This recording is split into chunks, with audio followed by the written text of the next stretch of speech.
Now, let's discuss this further. We are joined via Zoom by Pius Vilakati, who's the Communist Party of Swaziland International Secretary. Pius, thank you so much for your time. And I mean, this is a straightforward question, looking at some of the reports and also listening to some of the reports from our reporters. Are the rights of the people of Eswatini being violated?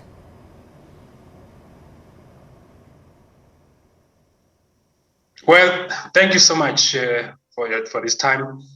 The people of Swaziland have been oppressed since 12 April 1973.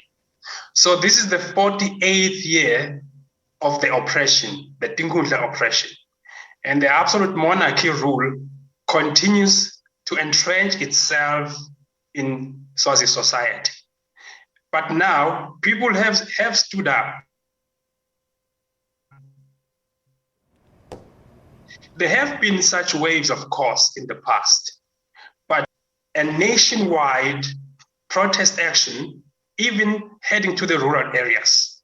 And people are saying, we want democracy. And it is no longer just about the bread and butter issues. Bread and butter issues are still crucial in demands raised. But people now are becoming more decisive in the call for democracy now. And the Communist Party of Swaziland has been saying we need to have a mass uprising, a nationwide mass uprising, if we are to see change in Swaziland. Now, Pius, I mean, we've just heard now from our two other reporters about, curfews that have now been, instituted by the government of Eswatini. We also know that there is some sort of a shutdown or a blackout in that country. You on the ground, talk to us about what the latest is in terms of arrests, in terms of casualties. From last night, it was the first time since the protest began.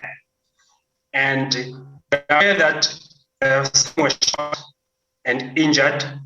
We are aware that one young protester was shot dead last night. Some have been arrested. We are still trying to find out the actual number of arrested people, because already by the weekend, 17 had already been arrested.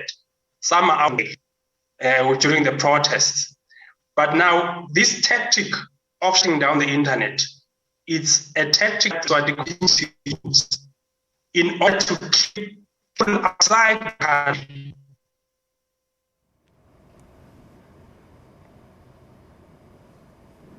Unfortunately, we've lost connection to that interview. That was Pius Vilakati. It was a Communist Party, just giving us a sense of what is happening on the ground in Swaziland. Well, we'll try and see if we can get back to him maybe throughout the program later on. But for now, we'll have more of your top stories when we return. Stay with us. Don't